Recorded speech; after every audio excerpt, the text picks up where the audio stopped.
And welcome back to another podcast with Mr. Hagan. And on this podcast, we're going to continue talking about elasticity, and we're going to specifically talk about the determinants of elasticity, which is to say, what causes a demand curve to either be very inelastic or very elastic. We've talked about these concepts a little bit on previous videos, but now we want to say what determines, what makes a curve more inelastic and what makes a demand curve more elastic. So here I have the price of some good and the quantity consumed at that price, and then on this demand curve we have the same price and some quantity that is consumed, and then we say what happens if we change the price, if we lower the price or raise the price. Doesn't matter which one, but I'll just raise the price.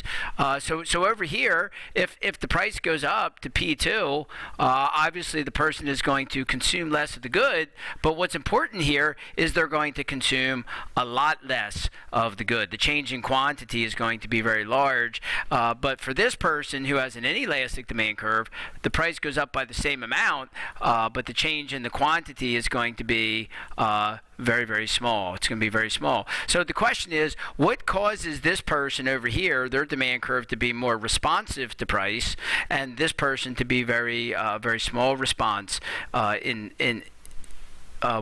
there's a change in the price. So what determines whether a demand curve is going to be inelastic or elastic? So the first determinant is the number of substitutes. So the general rule is the more substitutes, the more elastic the demand curve. So that's this guy over here. When there's lots of substitutes, then if you raise the price, I'll go buy the substitute. So this good will get a big decrease in quantity. Now, over here, where there are fewer substitutes, then the demand curve will be more inelastic. So if there's few substitutes, then when the price goes up and I don't have any substitutes for the good, then I kind of have to keep buying it. So I'll decrease my quantity a little bit, but not very much. So that's my first rule, and we talked about this on previous videos. Number two, the second determinant of elasticity is necessity versus luxury, and that is to say this: if the good is a luxury good, then it's going to have a more elastic demand curve. That's going to be over here.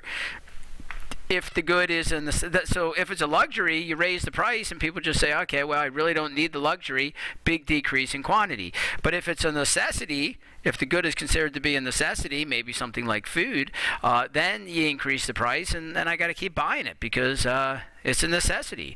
So it's going to have an inelastic demand curve. The change in quantity is going to be very small. But notice this: when I say necessity versus luxury, it really just comes back down to number of substitutes, right? Like a luxury good has many substitutes, so more elastic curve, and necessities, there's very few substitutes, so it's going to be an inelastic curve. So really, necessity versus luxury still comes back to the concept of the number of substitutes. All right, number three, my third determinant of elasticity of demand is the percent of your income that is spent on the good. The percent of your income that is spent on the good.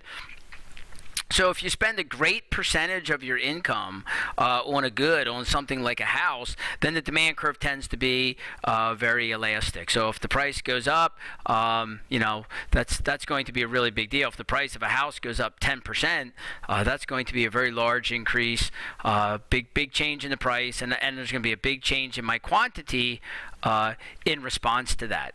On the other hand, if my income spent on the good is a very small percentage, maybe I'm buying bubble gum or something, my demand curve is going to be very inelastic. So the price of bubble gum, I don't know, maybe it goes up 10 or 15%, and who cares, right? Like I hardly even notice that it went up 10%. I might not even notice it. So my change in quantity, my response to that is going to be very, very small. It's going to be very small. And then finally, the last determinant of elasticity of demand is your time horizon. Now, this one's a really big deal, time horizon, because what this gets down to is the amount of time that you have. It still comes back to the idea of substitutes, but it's the amount of time that you have to find those substitutes. It's the amount of time that you have to find substitutes. So maybe we might think about the good being gasoline.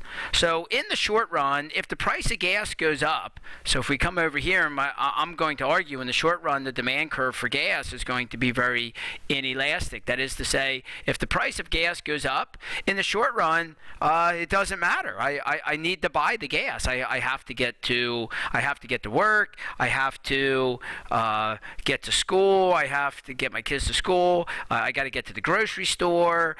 There's things that I kind of have to do.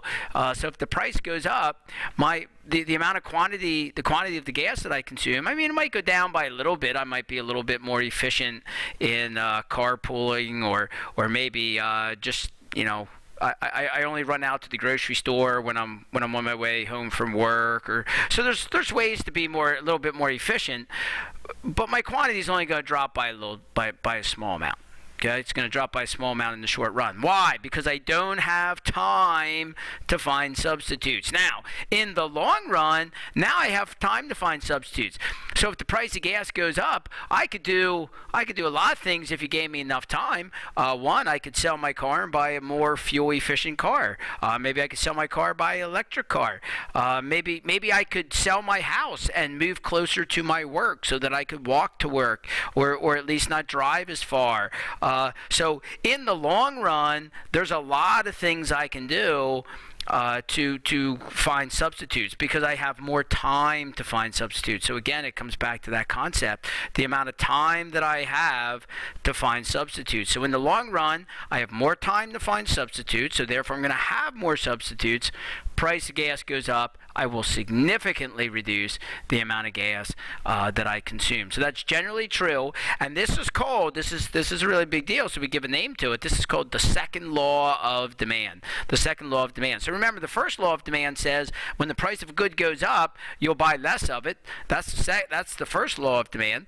The second law of demand says that the demand curve will be more elastic in the long run than it is in the short run. The second law of demand, the demand curve will be more elastic in the long run than it is in the short run. Okay, so these are my determinants of elasticity, and all of them in some way come back to the idea of number of substitutes. That's the big idea with the determinants of elasticity of demand. All right, this has been Mr. Hagen on another podcast. Thanks for joining me, and we'll see you on the next podcast.